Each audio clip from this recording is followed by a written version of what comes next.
आपल्या समोर येणाऱ्या प्रत्येक व्यक्तीचा शक्य तितका आदर करणं म्हणजे जीवन होय.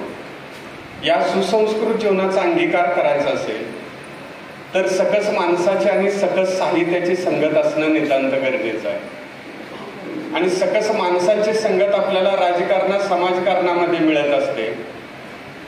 या अंकाचे संपादक श्रीकांतभाऊ माने यांनी आजपर्यंत साहेब अनेक दिवाळी अंक काढले, अनेक विशेष अंक काढले. मग आता हे सगळं काढल्यानंतर आता काहीतरी नवं काढावं आणि काहीतरी वेगळेपणा करावा एवढ्या छोट्या गोष्टीनं प्रेरित होऊन हा अंक निघालेला नाही. तर आम्हीच असे वाचनालयामध्ये बसलो होतो. आदरणीय अशोकदादा असतील, पेटकर साहेब असतील, आम्ही सगळे बसल्यानंतर स्वामी विवेकानंदांचं एक पुस्तक होतं. त्यामध्ये एक उल्लेख होता की शिकागो परिषद कशी घेतली गेली. तर शिकागो परिषद 1893ला घेतली गेली. याचं कारण असं होतं की फ्रेंच राज्यक्रांतीला ठराविक वर्ष झाल्यानंतर त्यांनी एक रौप्य महोत्सव घेतला होता आणि त्यानिमित्त आयफेल टॉवरची निर्मिती केली होती.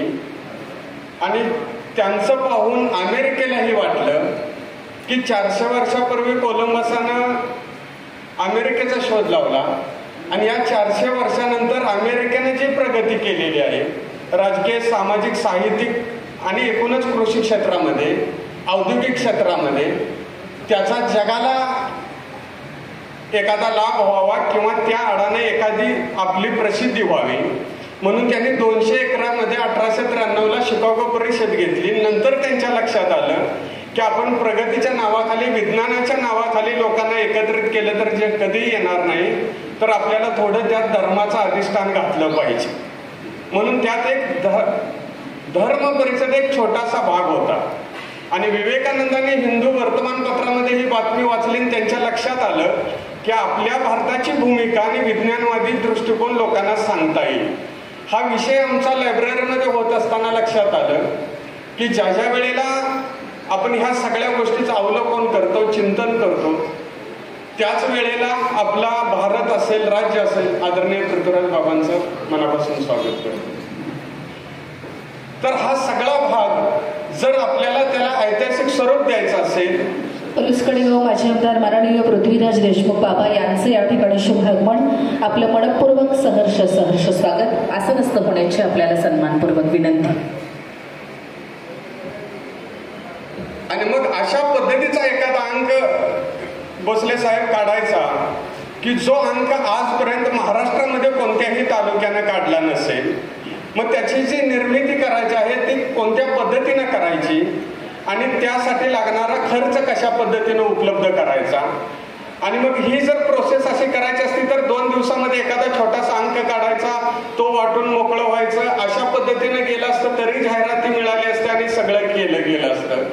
परंतु आजपर्यंत सगळ्यांचं लक्ष आणि मनामध्ये एक असतं की एखादा अंक निघणं, दिवाळी अंक निघणं, याच्या मागं फक्त अर्थकारण असतं. जाहिरातीच्या माध्यमातून 4 रुपये मिळवणं हीच गोष्ट असते. पण आजपर्यंत कोणताही पत्रकार, कोणताही संपादक आणि कोणताही लेखक BMW मधनं फिरलेला आजपर्यंत बघितलेला नाही.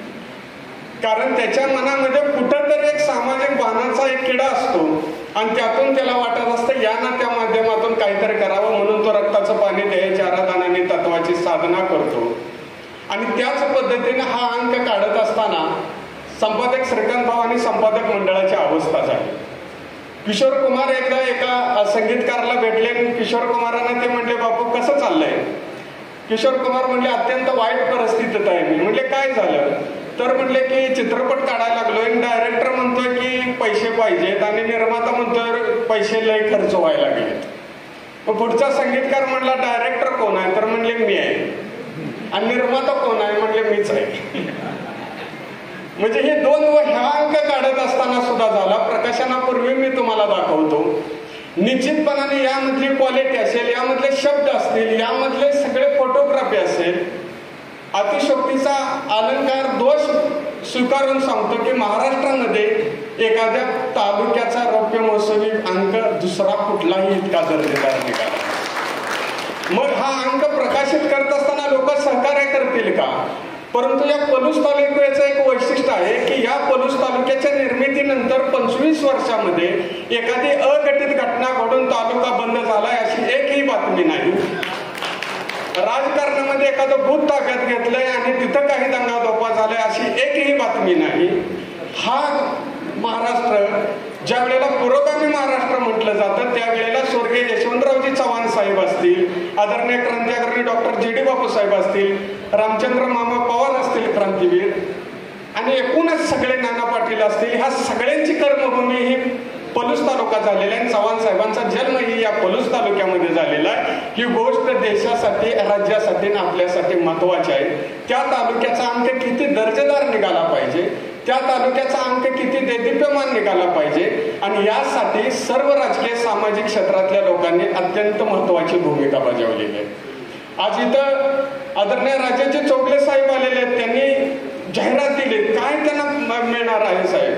ही जाहिरात देऊन त्यांच्या आयुष्यामध्ये, त्यांच्या एकूण प्रगतीमध्ये 1 रुपयाचाही फायदा होणार नाही. बापूने बँकेची जाहिरात दिली, पुन्हा अण्णांनी कारखान्याची जाहिरात दिली, तात्यांनी जाहिरात दिली. हे सगळे पैसे यांना माहीत आहे की यातून काही त्यांच्या उद्योगामध्ये 1 रुपयाचा फायदा होणार नाही, परंतु तालुक्यामध्ये काहीतरी चांगलं घडतंय, साहित्याच्या माध्यमातून काहीतरी चांगलं घडतंय, आणि ते चांगलं घडत असताना आपलाही हातभार लागला पाहिजे.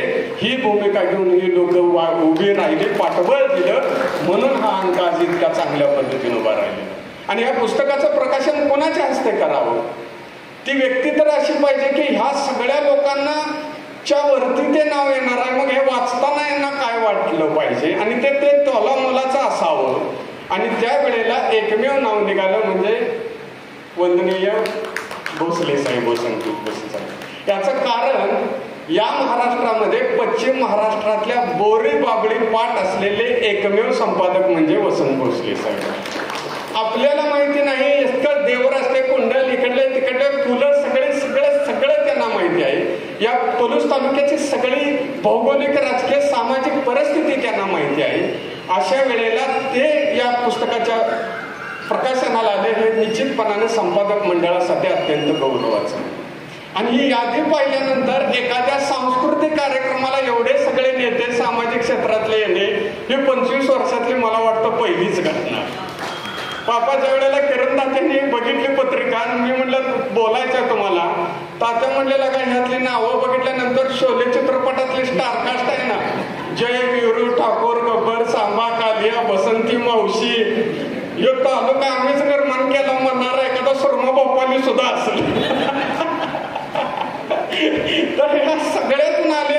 एक जण म्हणला मी विशालदादांचं भाषण ऐकायला, म्हटलं चांगलं केलं सुद्धा. म्हणजे हे सगळ्या गोष्टी येत आहेत की बाबा इथं सगळे आले आहेत. खरात सर आहेत, अनिल भाऊ आहेत, पापा आहेत, गरुड साहेब आहेत. पलूस तालुका समन्वय समितीचे अध्यक्ष आदरणीय महेंद्रप्पा येत आलेले आहेत. आपणचंही मनापासून स्वागत. रयत शिक्षण संस्थेचे उपाध्यक्ष माननीय महेंद्रप्पा लाड, आपल्याला विनंती, आपण विचारपीठावर आसनस्थ व्हावं. आपल्याला विनंती करते, कृपया आपण बसावं.